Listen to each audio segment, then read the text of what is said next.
जय जगन्नाथ बंधुगण आज आम जानिबा 2024 जुलाई मासर मेष राशि मासिक राशिफल विषय।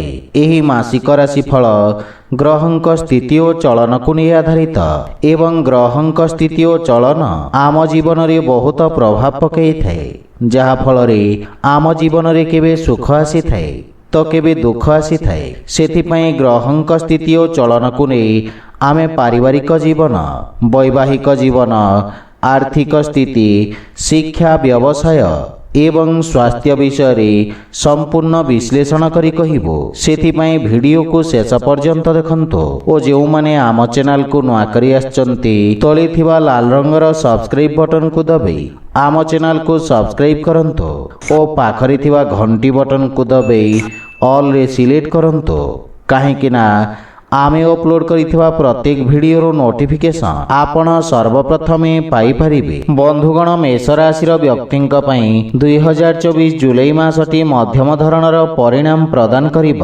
क्यारियर तथा कार्यक्षेत्र दृष्टि मासटी सकारात्मक रहिब।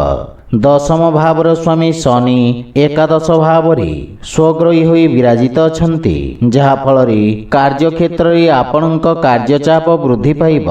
आपणको अत्यधिक कार्य मिलिब, किंतु कार्य को समय रे पूर्ण करिवा पई समस्यार सामना करिबाको पड़िब। किंतु आपण कर्मठता सहित अत्यधिक परिश्रम करिवे एवं परिश्रमर सकारात्मक परिणाम प्राप्ति हेब। आपणक आयर स्थिति रे वृद्धि घटिब। यह व्यतीत पदोन्नतिर मध्य प्रबल संभावना रही, किंतु षष्ठ भाव रे केतुंक उपस्थिति कारणरू विरोधी और शत्रु आपणक विरुद्ध रे षडयंत्र करिवे। सेथिपाई विशेष सावधान रुहंतु। षष्ठ भावर स्वामी बुध चतुर्थ भाव रे विराजमान रहिबे, जहा फल रे चाकरी क्षेत्र रे आपणको सुख प्राप्ति हेब एवं आपणक आय रे उत्तम वृद्धि देखिबाकू मिलिब।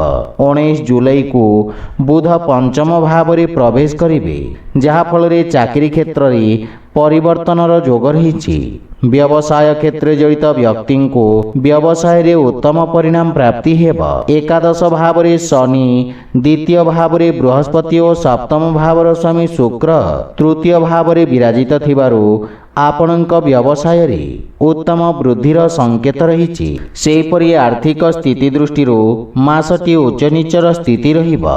वक्री शनिदेव आपणक एकादश भाव रे विराजित अछंती, जहा फल रे आपणक आमदानी रे वृद्धि घटिब।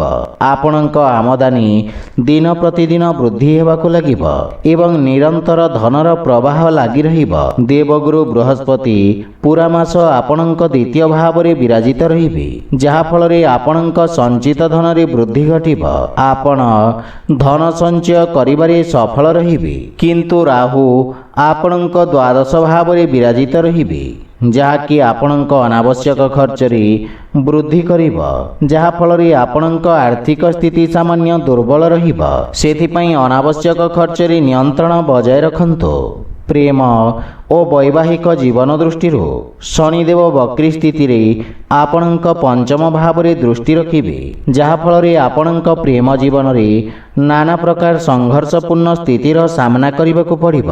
प्रेमीक सहित छोट छोट कथा को नहीं वाद विवादर स्थिति देखिबाकू मिलिब, किंतु स्थिति को नियंत्रण रे रखिबारे आपण सफल हेबे। मासर द्वितीयार्ध रे सूर्य और शुक्र चतुर्थ भाव को चलन करिवे एवं 19 जुलाई को बुध मध्य पंचम भाव को गोचर करिवे, जहा फल रे प्रेम संबंध रे प्रगाढ़ता आसिब।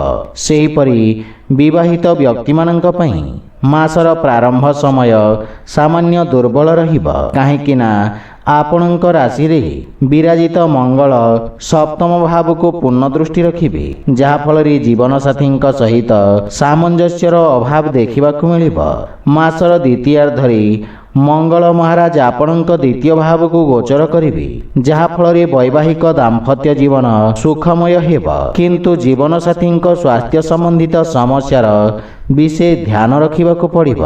सप्तम भावर स्वामी शुक्र मासर उत्तरार्ध रे चतुर्थ भाव को गोचर करिवे, जहा फल रे आपण जीवन साथी नाम रे କୌଣସି ପ୍ରକାର ସମ୍ପତ୍ତି କ୍ରୟ କରିପାରନ୍ତି। ପାରିବାରିକ ଜୀବନ ଦୃଷ୍ଟିରୁ ମାସଟି ଉତ୍ତମ ଅନୁକୂଳ ରହିବ। ମାସର ପ୍ରାରମ୍ଭରେ ମଙ୍ଗଳ ଲଗ୍ନ ଭାବରେ ବିରାଜିତ ରହି ଆପଣଙ୍କ ଚତୁର୍ଥ ଭାବକୁ ଦୃଷ୍ଟି ରଖିବେ, ଯାହାଫଳରେ ପାରିବାରିକ ପରିବେଶରେ ସାମାନ୍ୟ ତିକ୍ତତାର ଭାବ ରହିବ।